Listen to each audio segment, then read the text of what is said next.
Bonjour à toutes et tous et bienvenue dans ce nouveau webinaire proposé par le réseau Rappel. Aujourd'hui, Marie-Anse est avec nous. Elle est chargée de mission stratégie au Centre d'appui social énergie et va nous présenter les résultats d'un processus de recherche autour de la précarité hydrique en région bruxelloise. C'est un sujet qui est assez mal connu et très peu investigué en France, puisque les coupures d'eau sont interdites chez nous. Mais il nous a semblé qu'il y avait des parallèles forts et des pistes d'action qui pouvaient être communes avec le sujet de la précarité énergétique. Et donc, ça nous semblait vraiment intéressant de pouvoir bénéficier de cette présentation aujourd'hui.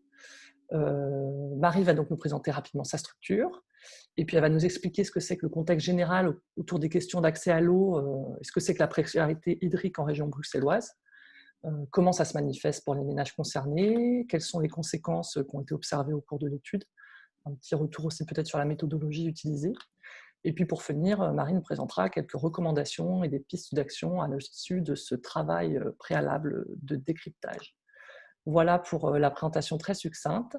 Je vais donc laisser Marie dérouler sa présentation et partager l'écran et sa présentation avec vous. Et vous dis à tout à l'heure. Merci et bonjour. Donc, Marie-Anse, comme Marie vous l'a dit, je suis travailleuse au sein du Centre d'appui social énergie, qui est un projet de la Fédération des services sociaux à Bruxelles, en Belgique. Je vais partager mon écran afin de démarrer la présentation. Donc, voilà, je pense qu'on... Voilà. Donc, très rapidement, le centre d'appui qu'on appelle entre nous le CAS, donc si ça sort, vous savez à quoi je fais référence, c'est un service de deuxième ligne qui tente d'avoir une approche globale des questions d'accès à l'énergie et à l'eau. Donc, on va soutenir le travailleur social, le travailleur de première ligne, sur toutes les questions qu'il pourrait se poser en rapport avec sa pratique sur des questions d'énergie et d'eau. Donc, en fait, à la base, on était plutôt orienté sur des questions de précarité énergétique, puisque le marché a été libéralisé, que le travailleur s'est retrouvé avec des questions de plus en plus complexes. Et c'est suite aux interpellations des différents travailleurs qu'on a développé notre expertise au fur et à mesure sur les questions d'eau également, puisqu'on va le voir rapidement, ce sont des questions qui ont fortement émergé à Bruxelles ces dernières années. Donc, l'idée du suivi qu'on opère et des formations qu'on essaye de donner aux travailleurs sociaux, c'est de prendre tous les aspects de la précarité énergétique et hydrique en compte, donc l'aspect social, l'aspect juridique, l'aspect technique, et c'est autour de ça qu'on se concentre essentiellement. On a aussi une mission de recommandation auprès des pouvoirs publics et des différents acteurs des secteurs de l'énergie et de l'eau. Et c'est justement aussi dans ce cadre qu'on a développé cette recherche sur l'eau dont je vais vous parler rapidement. Je vais commencer par vous expliquer le contexte de la région bruxelloise et pourquoi on a décidé de mener une recherche en rapport avec l'accès à l'eau. Ensuite, les résultats de la recherche, évidemment, pour terminer sur quelques recommandations et perspectives. Alors, le contexte en région bruxelloise, c'est le secteur de l'eau est régionalisé, donc entre les différentes régions belges, il y a des politiques différentes et des distributeurs, des acteurs différents. Mais c'est un secteur qui est resté public, qui n'a pas été libéralisé. À Bruxelles, le distributeur d'eau, c'est Vivaqua, qui s'appelait anciennement Hydropool. Je le mentionne parce que dans les témoignages qu'on va entendre, les gens font encore référence à Hydropool. Et c'est donc une intercommunale, un groupement de communes qui gère la distribution de l'eau à Bruxelles. Comme je vous disais, ces dernières années, il y a eu plusieurs développements dans ce secteur, et deux notamment, une augmentation du prix de l'eau. Entre 2005 et 2017, la facture moyenne a augmenté de 56%, et également une augmentation du nombre de coupures. Donc, la coupure pour impayé dans le secteur résidentiel est toujours autorisée en Belgique, et à Bruxelles particulièrement, puisque c'est de là que je parle.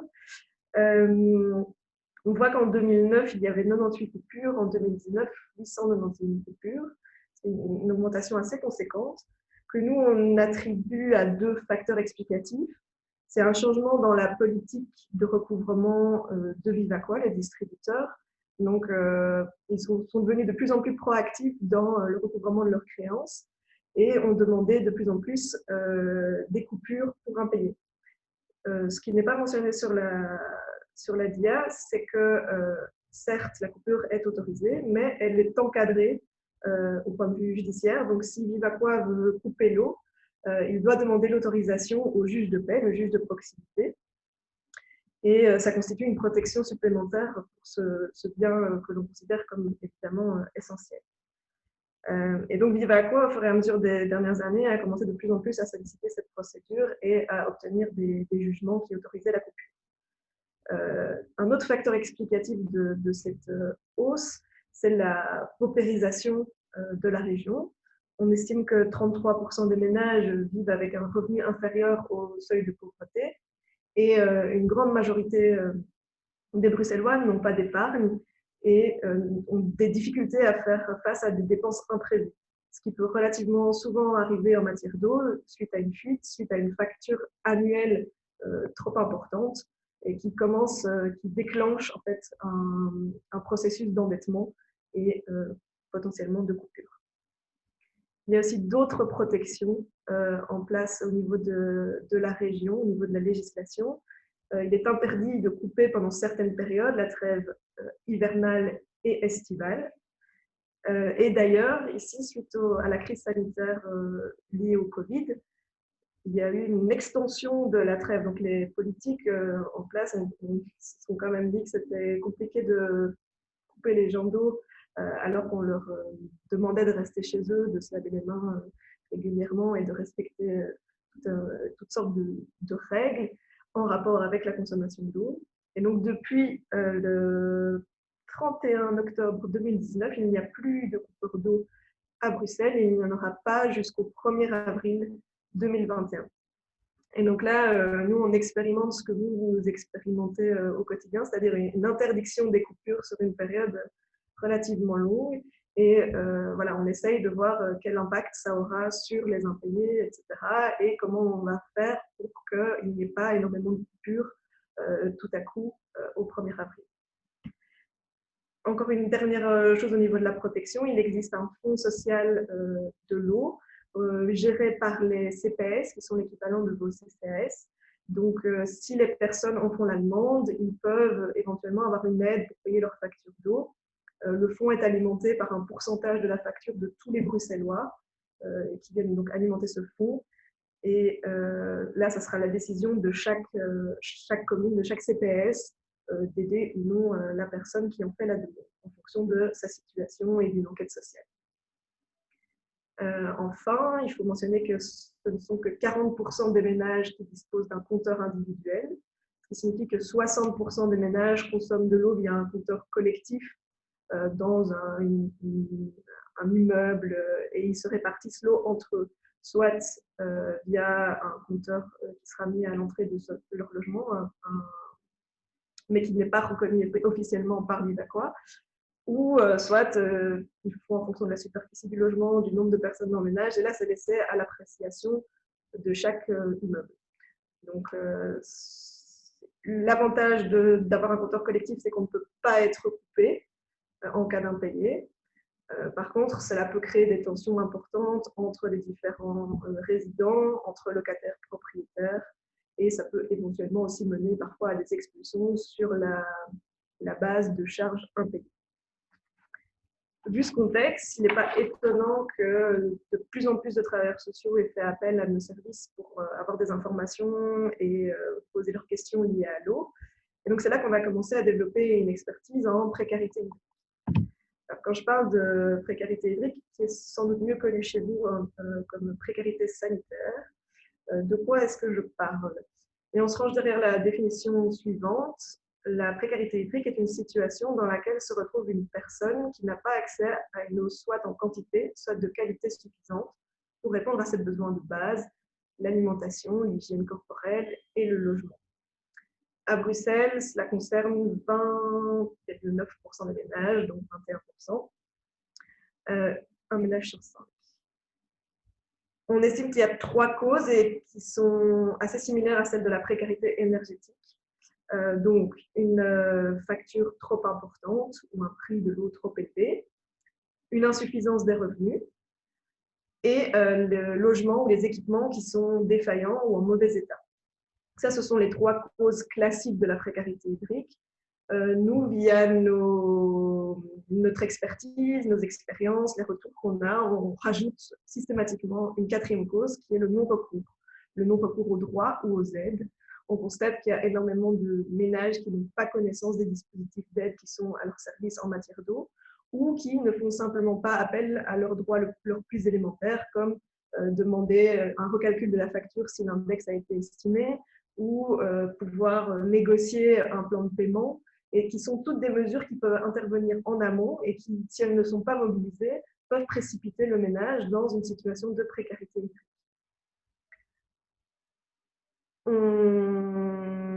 On se demande si on ne devrait pas plutôt parler, et on essaye un maximum de parler d'accès à l'eau plutôt que de précarité hydrique, parce que vous remarquez que dans la définition que je viens de vous donner, on est dans un rapport avec le logement, avec la facture d'eau.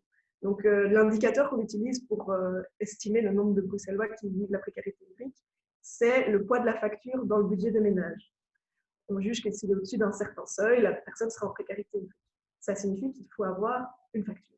Et comme je vous ai expliqué, ce n'est pas la majorité des Bruxellois qui sont dans ce cas-là. Donc, ça ne traduit pas non plus la précarité hydrique cachée.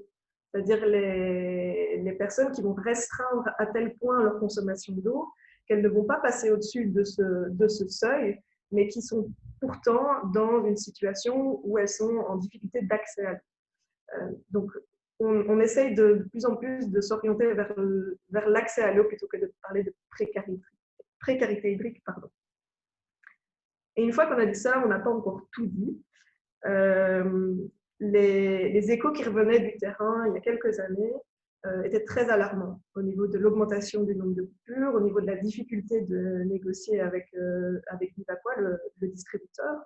Mais ils ne disaient rien des causes des coupures, de la durée des coupures, du profil des personnes qui se retrouvent dans des situations de précarité hydrique, des conséquences ou des ressources que les ménages mobilisent pour sortir de leurs difficultés. Et c'est pour ça qu'on a décidé de mener une recherche exploratoire afin d'en apprendre un peu plus sur ces questions et de vérifier nos intuitions.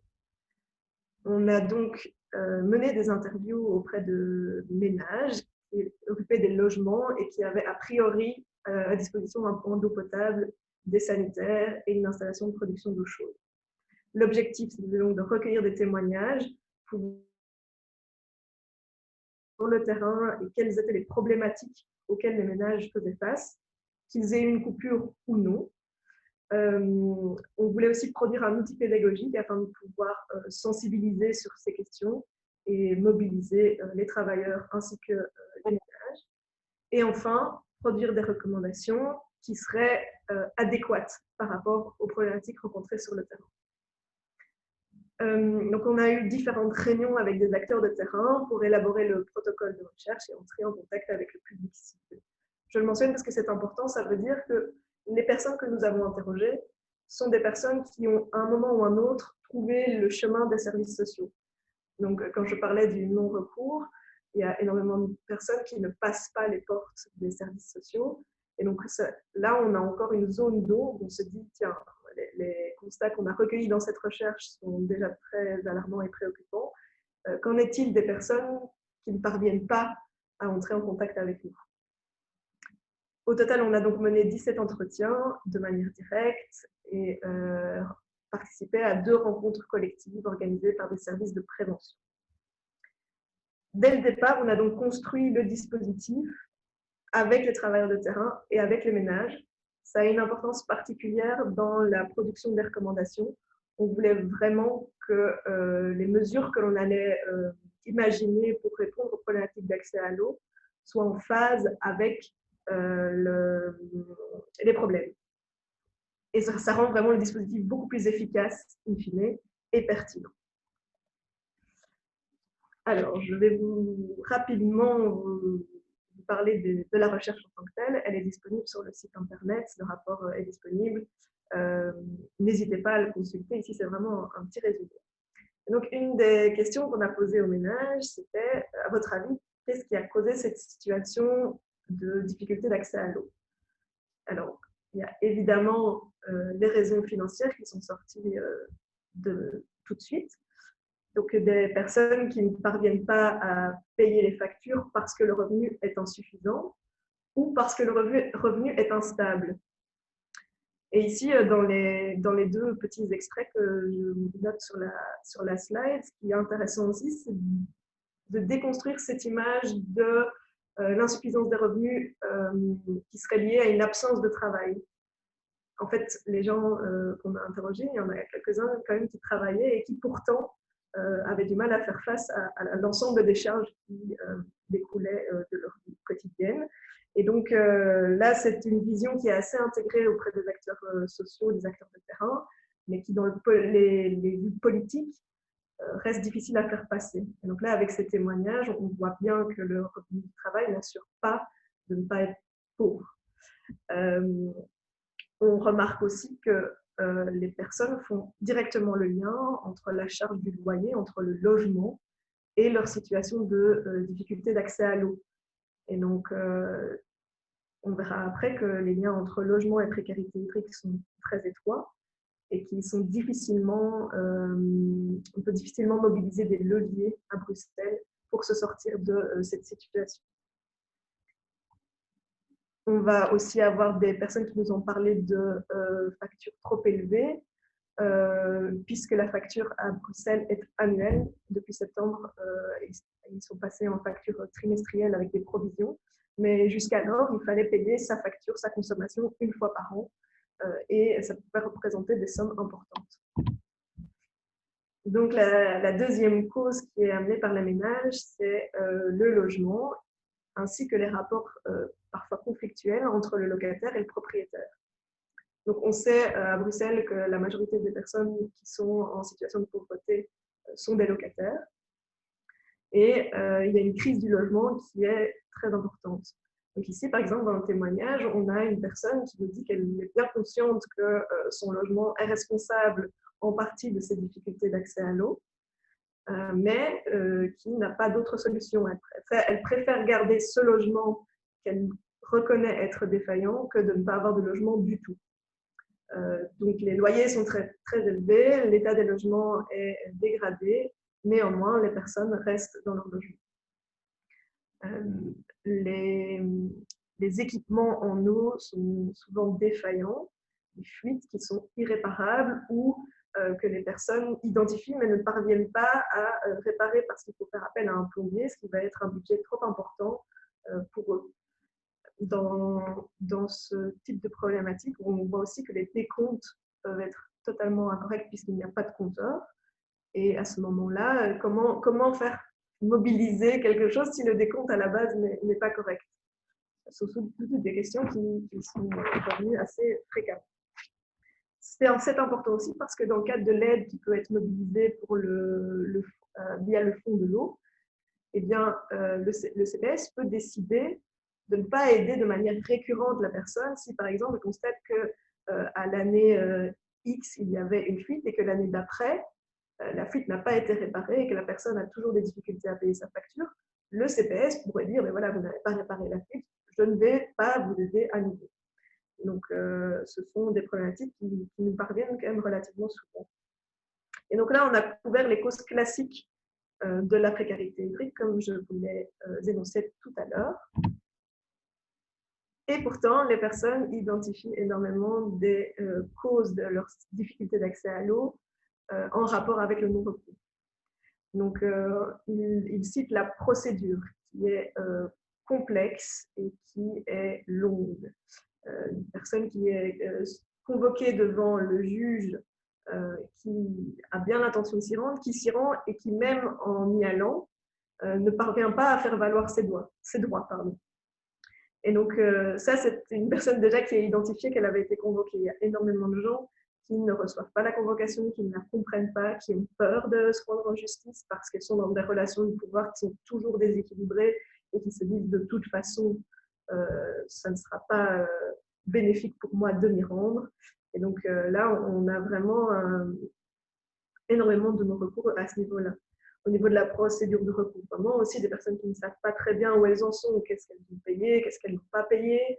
Elles sont il est très difficile d'obtenir des informations via le distributeur, le service client qui sera long et difficile à atteindre. Donc ça, ce sont toutes des causes qui, à un moment, les gens vont peut-être se dire, bon, tant pis, j'arrête d'ouvrir ces factures, je sais que de toute façon, ça ne va jamais aller. L'impossibilité de contact avec les services n'est vraiment pas quelque chose à sous-estimer. Surtout ici, maintenant, on voit avec la crise Covid, les administrations, les services publics qui ne reçoivent plus que par téléphone ou sur un rendez-vous qu'il faut prendre sur Internet. C'est très compliqué pour les personnes de faire valoir leurs droits à ce niveau-là. Alors, quelles conséquences de ces difficultés d'accès à l'eau? Vous l'avez sans doute déjà un peu entendu en filigrane de ce que j'ai raconté. Et il y en a certaines qui sont faciles à imaginer si vous faites le petit exercice de à quel moment aujourd'hui vous avez eu besoin d'eau. Depuis que vous vous êtes réveillé, imaginez-vous si vous n'avez plus d'eau ou si vous êtes dans une procédure où vous savez que du jour au lendemain, vous pouvez perdre cet accès à l'eau ou que vous avez des factures qui s'accumulent et que vous ne savez pas plus à la fin de la journée qu'au début comment vous allez les assumer. Donc voilà, ça c'était juste le petit exercice. Et en fait, on a classé les conséquences parmi ce que les gens nous ont dit dans différentes catégories. Il y a évidemment les conséquences financières. Donc si on ne paye pas sa facture, on va avoir des frais de rappel, de mise en demeure, des frais d'huissier ou des frais qui résultent de la coupure. On va devoir aller acheter des bouteilles d'eau, on va devoir aller faire ses machines à l'extérieur, ses machines à lessiver. Donc voilà, ce sont tous des frais annexes qui viennent s'ajouter à la dette qu'on ne parvient déjà pas à rembourser. Il y a des conséquences sur le logement. Là, on va se retrouver dans une sorte de cercle vicieux où le fait de ne pas utiliser correctement ces équipements, puisqu'on n'a pas bien accès à l'eau, va détériorer encore les équipements et la difficulté s'amplifie. Le logement peut aussi se dégrader par manque d'entretien ou par une utilisation inadaptée des installations. Les conséquences sociales, elles sont évidentes pour tout travailleur de terrain. Les personnes qu'on a rencontrées expriment un repli sur elles-mêmes, beaucoup de stress. Elles expliquent qu'elles ne peuvent plus inviter des personnes chez elles. Elles ont peur du regard que la société ou que les autres vont porter sur elles. Tiens, si mes enfants ne sont pas correctement lavés ou est-ce que je n'ai pas réussi à laver les vêtements, qu'est-ce qui va se passer pour eux à l'école? C'est quelque chose qui est déjà revenu. Sentiment de colère et de honte qui peut parfois se traduire par des comportements qui vont nous apparaître à nous violents, mais en fait la personne est tellement dans une spirale de stress et d'anxiété que c'est le seul échappatoire pour elle. Au niveau de l'exclusion sociale, on remarque que ces personnes vont solliciter leur famille, les voisins, mais qu'elles ont aussi un sentiment un peu ambigu, parce qu'elles se disent si je sollicite trop souvent, ça va provoquer des conflits, où les voisins vont avoir tendance aussi à dire oui, bon, je l'ai aidé un peu, mais à un moment, il faut que ça cesse. Et enfin, une rupture totale ou partielle de confiance envers les institutions. Si on sollicite une aide et qu'on ne nous l'accorde pas, ou si on a vécu une situation de violence institutionnelle forte, on va avoir tendance à ne plus vouloir faire appel aux mêmes acteurs et à se dire bah, tant pis, je me débrouille tout seul et voilà, tant pis pour les aides, tant pis pour l'État. Et ça crée des situations d'exclusion et de repli sur soi qui sont assez importantes. Évidemment aussi des conséquences sur la santé physique, impossibilité de se laver, de boire correctement, de préparer à manger, d'aller aux toilettes. Des personnes qui vont, en fonction des huissiers et en fonction des dettes qui sont les plus visibles pour eux, faire des priorités, renoncer aux frais médicaux, renoncer à une alimentation équilibrée. Donc, ce sont des conséquences ici indirectes de la précarité hydrique. Et alors, de très grosses conséquences au niveau de la santé mentale, ça j'en ai déjà parlé aussi, d'angoisse, de dépression, de perte d'estime de soi. Et ça, quand on a rencontré les gens dans les témoignages, ça apparaît vraiment très clairement. Et enfin, des conséquences environnementales non négligeables, des personnes qui vont devoir acheter des bouteilles en plastique, des lingettes nettoyantes, faire des lessives à l'extérieur, utiliser des capsules, utiliser ce genre de choses, et faire des déplacements supplémentaires pour aller prendre une douche chez la maman, chez la voisine. Donc, ce sont des choses qui sont revenues aussi de manière prégnante. Avant de vous parler rapidement des recommandations, je voudrais juste aussi vous dire qu'on a posé la question aux personnes de comment est-ce qu'elles avaient tenté de résoudre le problème.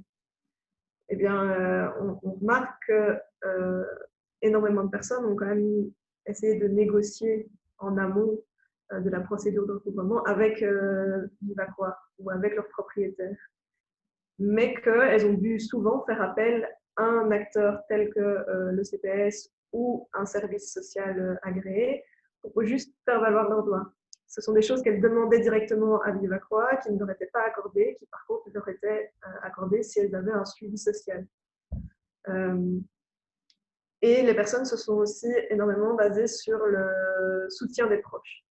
Donc là, on remarque que le premier cercle de solidarité, c'est vraiment la famille, les amis, les voisins, et qu'il est fort mobilisé. Mais comme je le disais, ça ne peut se faire que sur des périodes de court terme, puisque les personnes s'essoufflent dans ce dispositif-là. Les recommandations, on a donc demandé aux personnes directement ce qu'elles pensaient qu'il fallait mettre en place dans cette problématique. Et on se disait, tiens, est-ce que ça va être en phase avec ce que nous, on avait imaginé comme dispositif? Eh bien, en fait, majoritairement, oui. Donc, les personnes souhaitent disposer d'une information claire sur l'état de leur situation, être informées de leurs droits et des aides existantes. Ça, ce sont des choses qu'on peut facilement mettre en place. Il suffirait que l'information passe mieux. Donc, ça a été vraiment un des grands pôles de nos recommandations et ça continue à l'être. La diminution du prix de l'eau ou la mise en place d'un tarif social est aussi revenue dans les interviews, ainsi que la mise en place d'une facturation mensuelle et de disposer d'un compteur individuel. Et enfin, l'interdiction de coupure et trouver des modes alternatifs de recouvrement. Donc là, les personnes qu'on a interrogées, il y en a certaines qui ne savaient même pas que c'était autorisé de couper et étaient complètement effarées de savoir qu'en 2017, à l'époque où on a mené la recherche, on pouvait couper l'eau à Bruxelles. Ça leur paraissait une aberration totale. Et on est bien d'accord. Donc, le fait que les ménages identifient les mêmes pistes d'action que nous, ça donne aussi une légitimité à nos recommandations et on est sûr de bien cadrer les mesures qu'on propose avec les problématiques réelles expérimentées par les ménages. Et donc ça, c'est important par rapport à ce que je vous disais plus tôt, de construire vraiment les recommandations et la recherche avec les travailleurs de terrain et avec les ménages pour être sûr de ne pas se tromper et de partir dans une direction qui nous semblerait théoriquement intéressante, mais qui ne répondrait pas réellement aux ménages, aux problématiques des ménages. Je vais vous dire un petit mot aussi de la façon dont on a présenté les résultats de cette recherche, parce qu'on a l'impression que ça a vraiment contribué à ce que nos revendications soient entendues. En fait, ce qui s'est passé, c'est que quand on a entendu les interviews des ménages, on s'est dit ça ne peut pas rester juste un rapport de recherche. Donc, on a construit tout un dispositif qui est une exposition audiovisuelle. On a fait des photos qui sont esthétiques, mais qui partent des histoires qu'on a entendues. On a créé des objets, comme vous voyez ici, un robinet qui coule sans fin, un compteur d'eau dans une cage, un labyrinthe avec les différents acteurs du secteur de l'eau. Et on a enregistré aussi des témoignages qui passent dans des petits lecteurs MP3 que le visiteur de l'exposition peut donc écouter en regardant les différents objets. Et donc, on a dressé ces 8 portraits parcours de vie en relation avec l'accès à l'eau et on voulait vraiment les valoriser via cette exposition qui a pu être montée dans différents centres de services sociaux, mais aussi au Parlement régional et dans d'autres lieux, et qui permet vraiment de sensibiliser sur les différentes questions qui passent dans cette recherche. Ça a été fait un peu en bricolage, donc ce sont des comédiens amateurs qui nous ont aidés à enregistrer ceci. Les photos ont été prises par une collègue qui est aussi photographe amateur, et donc voilà, ça s'est fait un peu de manière artisanale, mais au final avec un rendu qui était très propre, très soigné, et qui contribue à légitimer et à faire rendre visibles les parcours de vie. La plus-value qu'on a identifiée de présenter cette recherche de cette façon, c'était au niveau de public. Les représentants politiques et les administrations ont vraiment pris conscience de la problématique. La question de l'accès à l'eau dans les assemblées politiques, les assemblées législatives, elle était peu présente. Et alors, grâce à ce travail-là, entre autres, on a pu vraiment faire vivre la question. On a été entendu au Parlement pour présenter les résultats de la recherche et nos recommandations. Et ça a ensuite débouché sur une résolution et sur une déclaration de politique régionale dans laquelle il est inscrit noir sur blanc que le gouvernement en place va s'attaquer à la question de l'accès à l'eau, que l'eau est un bien essentiel dont on ne peut pas se passer, et que la lutte contre la précarité hydrique est une des priorités. Et donc là, on a vraiment eu un beau succès au niveau de nos revendications. Et le travail se poursuit par la mise en place d'un groupe de travail qui rassemble les différents acteurs. Et on est chargé maintenant d'imaginer les dispositifs qui vont permettre que la précarité hydrique baisse et que plus de personnes aient accès à l'eau. Là, on a vraiment identifié de nouveau cette plus-value de construire le dispositif avec les travailleurs, avec les ménages. Au niveau du secteur social également, ça a permis le fait de faire une exposition, de diffuser largement les résultats de la recherche. On est persuadé que si on avait simplement fait un rapport de recherche, énormément de travailleurs n'auraient pas pris le temps ou eu le temps de le lire. Ça a permis aux travailleurs d'avoir un outil d'animation sur des sujets variés en rapport avec l'accès à l'eau, le non-recours aux droits, les mesures sociales, l'utilisation rationnelle de l'eau. Et ça permet de lancer en tout cas le dialogue avec les ménages et avec les travailleurs. Et enfin, ils se sont aussi reconnus, ils ont aussi une reconnaissance de l'expertise des acteurs de terrain, puisque ce sont eux qui nous ont mis en contact avec les ménages, c'est avec eux qu'on a construit le canevas de recherche. Et donc là, une vraie reconnaissance de leur travail. Évidemment, ce travail qui a été lancé il y a quelques années n'est pas fini. Il se poursuit et il y a encore des grands enjeux, de grandes questions auxquelles on doit répondre. Notamment, il y a une autre recherche qui va être établie de plus grande ampleur, une recherche qualitative sur la précarité hydrique. Mais on se pose encore énormément de questions sur les mesures de protection sociale à adopter. On est toujours au niveau des mesures qui sont mises en avant par le politique sur des aides financières qui seraient sollicitées par le ménage. Or, on l'a vu, le non-recours est important et donc nous, on prône vraiment pour des mesures qui soient plus inclusives, automatiques et qui contribuent vraiment à ce que les gens aient un accès à l'eau. Il y a à prévoir une augmentation du prix de l'eau qui est importante. En parallèle, l'instauration prochaine d'une tarification sociale, mais nous, on craint que cette tarification sociale ne permette seulement que d'amortir l'augmentation du prix de l'eau et pas d'aider réellement les personnes qui sont déjà en difficulté aujourd'hui face à leurs factures. Les compteurs individuels sont appelés à se multiplier. Il y a une volonté de distributeurs de placer de plus en plus de compteurs. Et donc, les coupures d'eau seraient a priori plus nombreuses.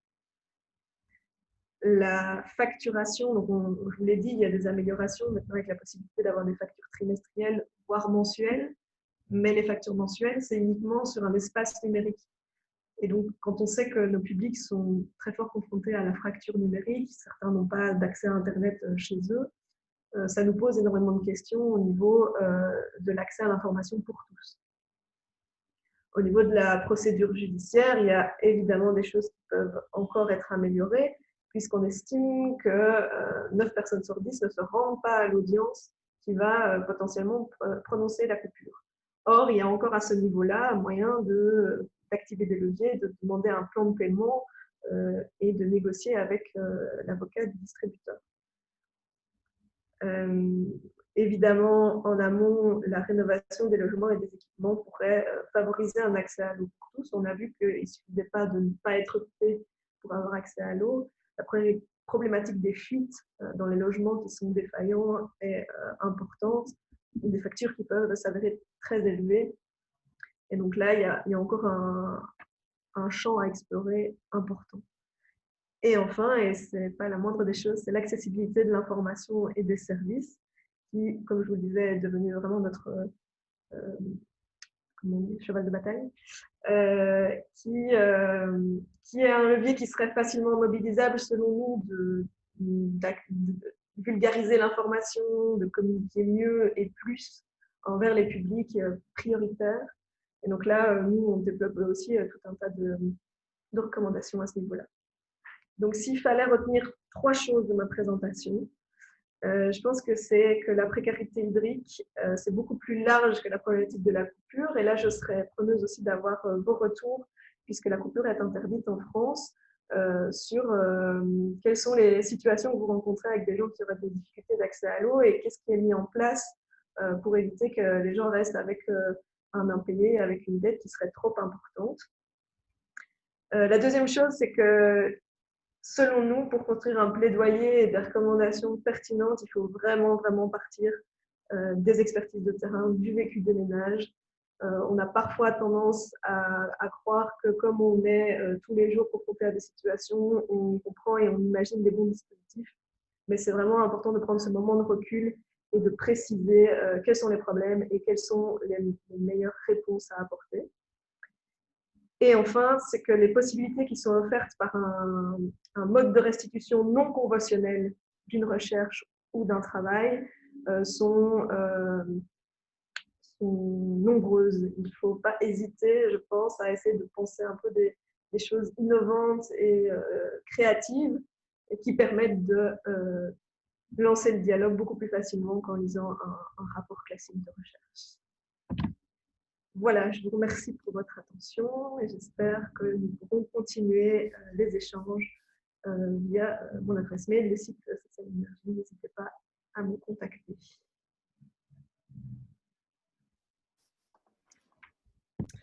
Merci beaucoup, Marie, pour cette présentation très complète, très intéressante, qui donne envie de commencer à travailler sur le sujet en France et puis commencer à travailler avec vous aussi peut-être sur ce sujet-là. On va passer à la phase de questions-réponses maintenant. Si jamais vous avez des questions pour Marie, n'hésitez pas à les poser.